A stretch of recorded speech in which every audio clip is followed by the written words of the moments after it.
This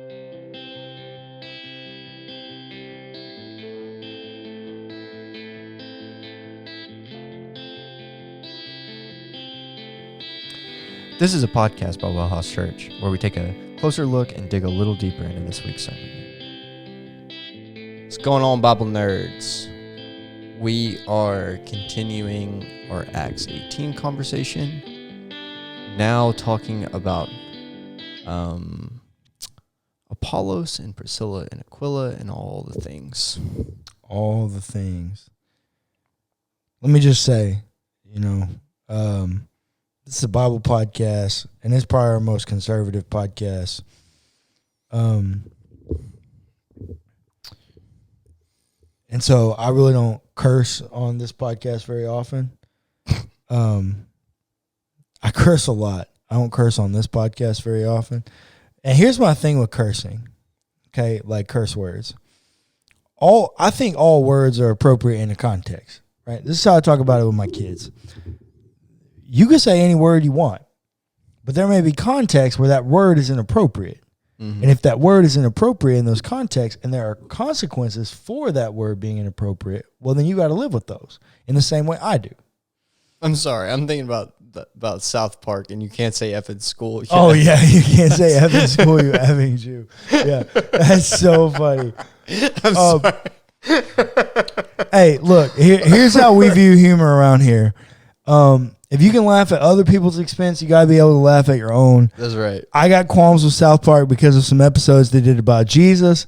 But, I think a lot of the other episodes are funny. And so, you take some. You kind of got to laugh. You just got to take some on the chin. South Park is funny.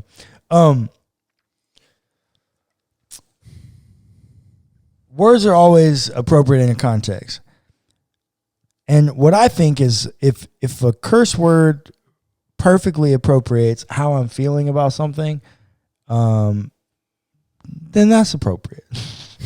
Me, I'm at a place, I just think that's appropriate. And so if there's something I want you to know, here's what I need you to know. And I only give that caveat because I think this is the best way to explain how I view this story. Apollo's be on his bullshit.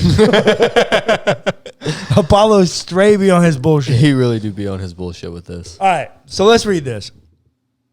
Now, there came to Ephesus a Jew named Apollos, a native of Alexandria. Okay. You got one sentence about this man, and you got a wealth of knowledge. Mm-hmm. Clayton, what did we learn? So he's a Jew from Ephesus, which means he's far from home. No. He's a Jew in Ephesus. Jew in Ephesus, which means he's a long way from home, period. From where? Of Alexandria, from Egypt. Egypt. So he's a Jew that's born in Egypt and goes to Ephesus. Okay, Clayton, roughly what year is this happening? Oh, God. 50s. Somewhere around the 50s. Okay, yeah. Cool. Late 40s, early 50s. Somewhere around there.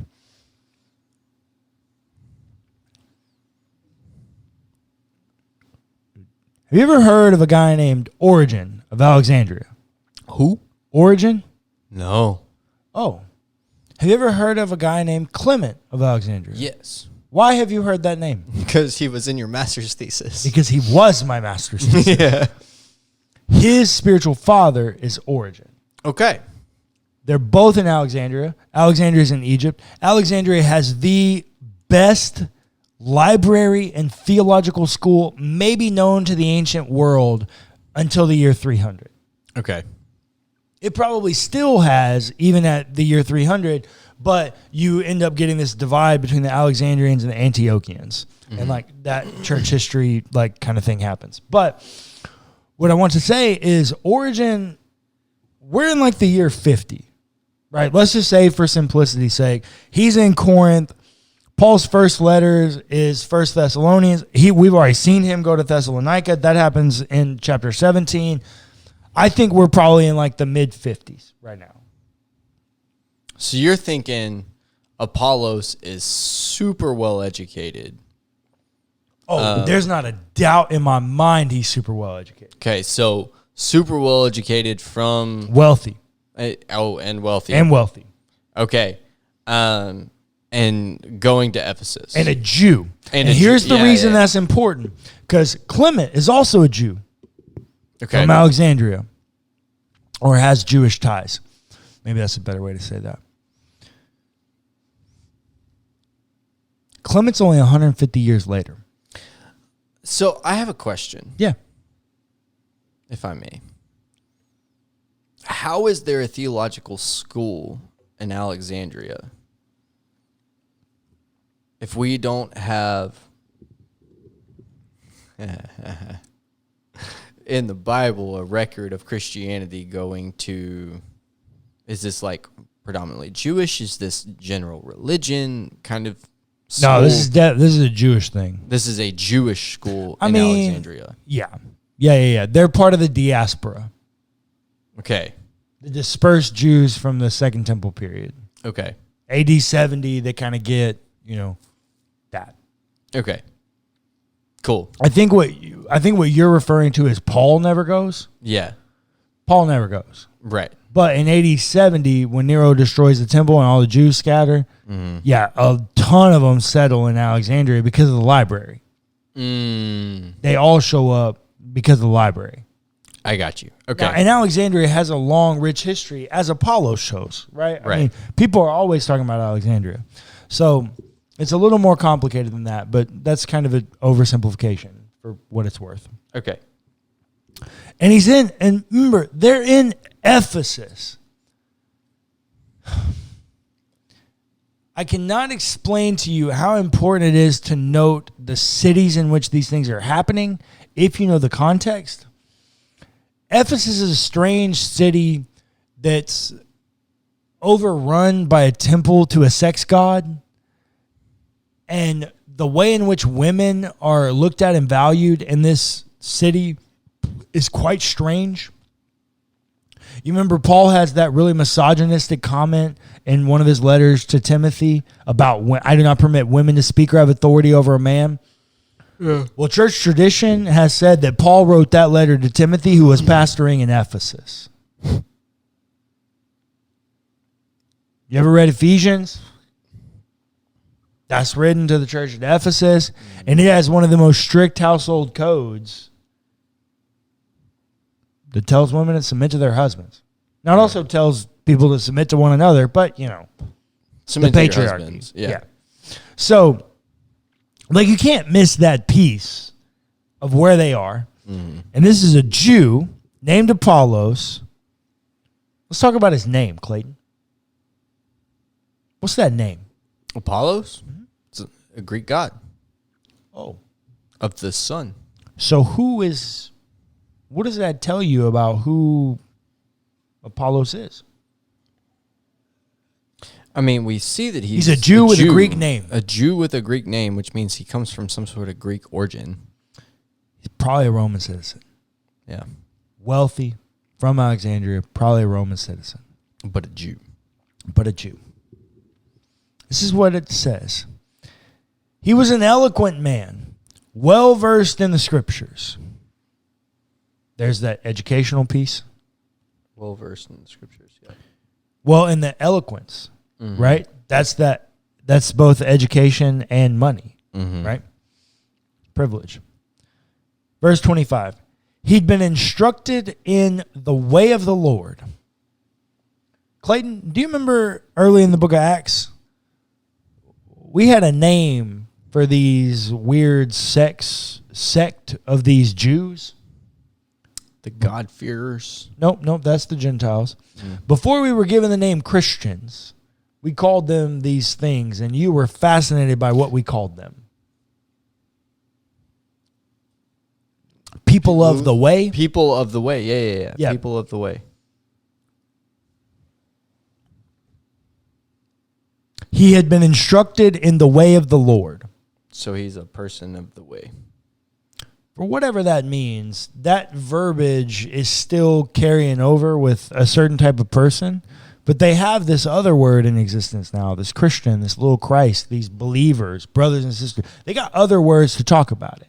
And this is the only other time we've seen it thus far in the book of Acts. And they chose to use it.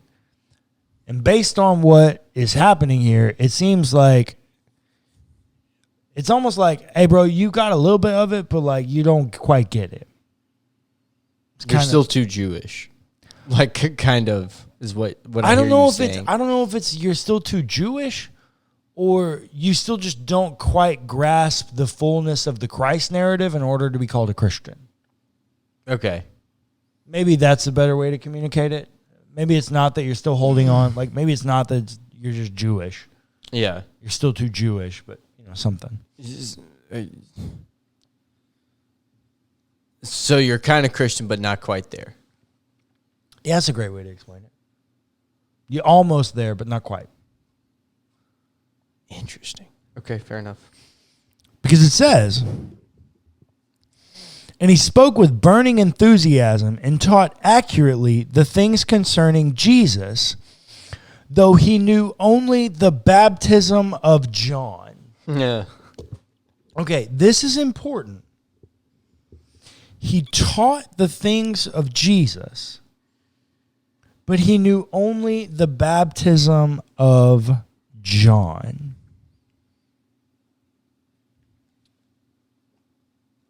Interesting. This is problematic. Do you care to take a guess why it's problematic?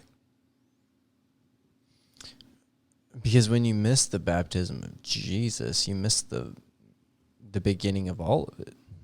True. That's very true. Approaching this as the biblical text, and why this is problematic as the biblical text, is because he only knows the baptism of John. Clayton, when does John die? After this is written, right? No. No? Baptism of John the Baptist, my guy. Oh. While Jesus is still alive. Yeah. So that means Apollos does not know the resurrection. Yeah. He only knows the message of Jesus, peace, right? He knows the Sermon on the Mount. Blessed are the peacemakers. Blessed are the meek. Blessed are the poor in spirit. He knows the pacifism, help others elements of the faith of Jesus. But he doesn't understand the resurrection. Doesn't know the resurrection because he only knows the baptism of John. He just doesn't quite have all the pieces yet because he's been hanging out in Alexandria. He knew the baptism of John and is in Alexandria, and he just doesn't quite have it all. He may not have been hanging out in Alexandria, but you get my point. He doesn't have all the pieces. Verse 26. He began to speak boldly in the synagogue. The where?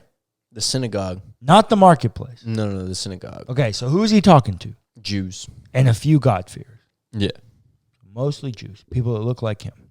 But not people that think like him. Yeah. Alexandrians, they think differently. Everything's hyper-spiritualized. They're the ones that make famous allegorical interpretations. Have we talked about allegorical interpretations on this podcast? I don't think so. Okay. Allegorical interpretations are where you take a very real story and you over-spiritualize it into some kind of spiritual meaning. Historically, Baptists are vehemently against this, which I always think is so funny.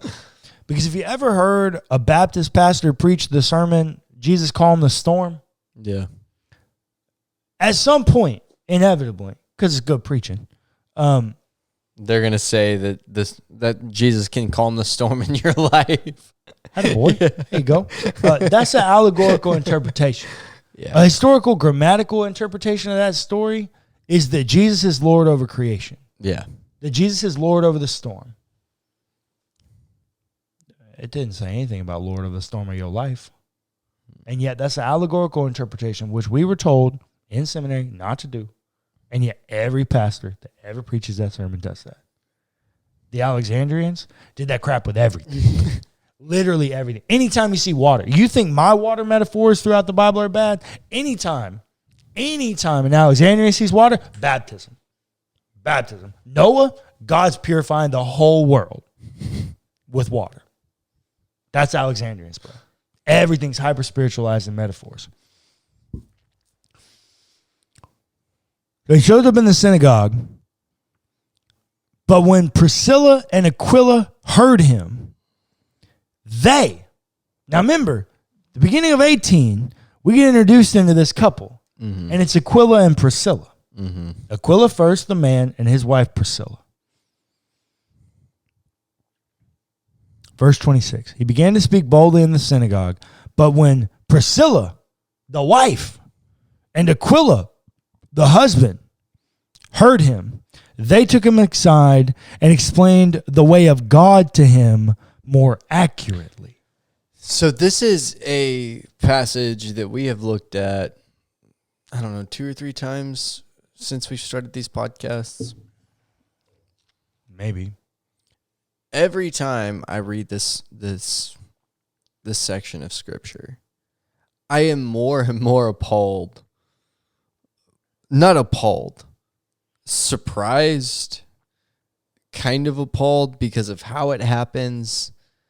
But he began to speak boldly in the synagogue. But when Priscilla and Aquila heard him, they took him aside and explained the way of the Lord more accurately to him. Like, you just wrong, bro. Like, you just wrong. You just don't got it quite figured out. Let me help you understand. Let me fill in your gaps. And Priscilla's leading that conversation. Priscilla's leading the charge. Priscilla, the text, Luke is specifically trying to get you to understand that she is in the lead She here. is leading the conversation. It's so interesting That's to a me. badass independent woman right there. Badass, strong, independent woman that don't need no man. She don't need no man. He's there because she want him there and he want to be there, not because they need each other. That's the way it's supposed to be. Verse 27. And when he wished to cross over to Achaia, the believers encouraged him and wrote to the disciples to welcome him. On his arrival, he greatly helped those who through grace had become believers. So what do we have here? What that text is telling us is that Priscilla hears him preaching. She takes her husband. They light his ass up a little bit about his false narrative.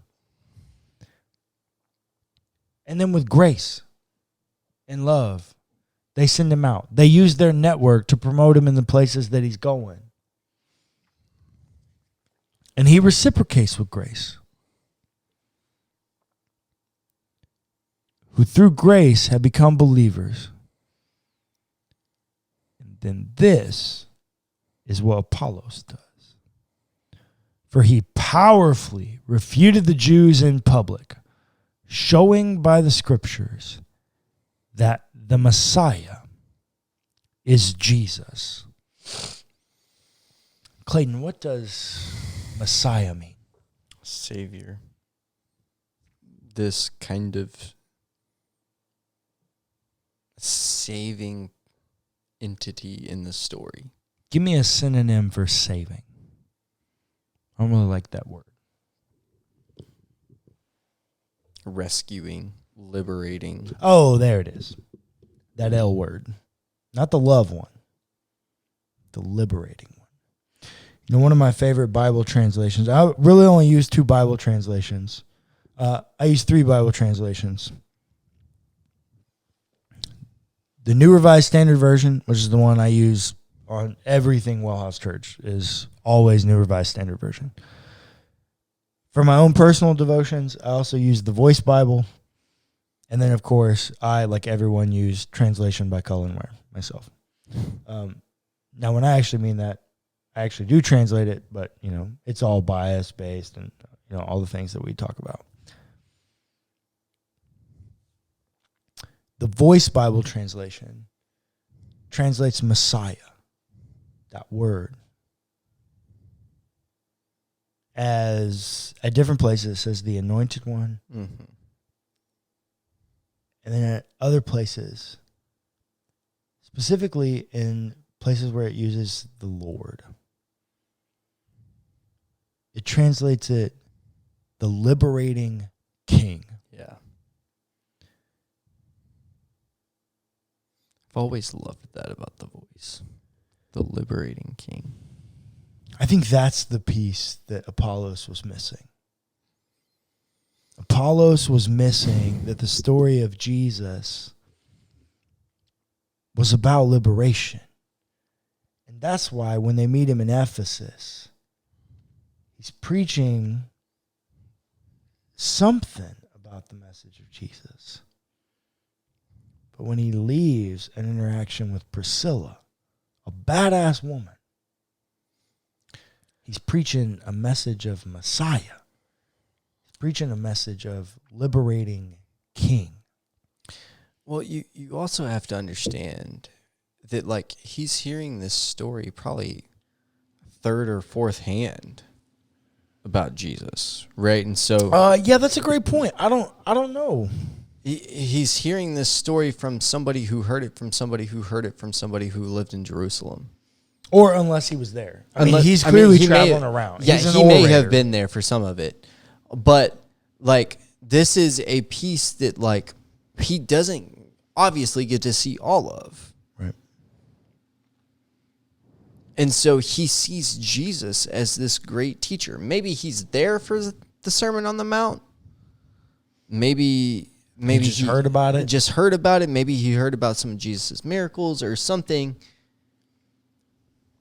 He gets this general idea that Jesus was this great teacher and this great holy man.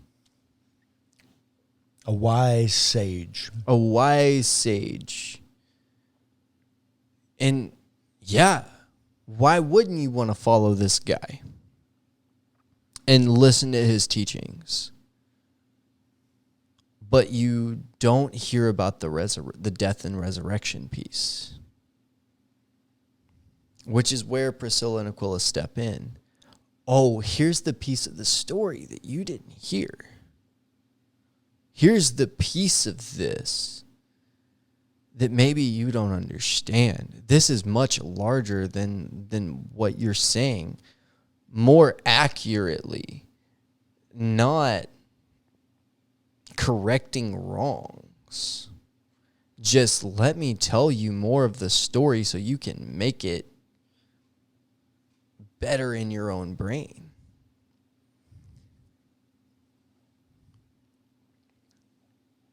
Jesus is God who walked among us. Now, how do you feel about the narrative that you're spouting? How can that change? Oh no, Jesus is Messiah. Jesus is liberating. And so we should feel liberated by his message.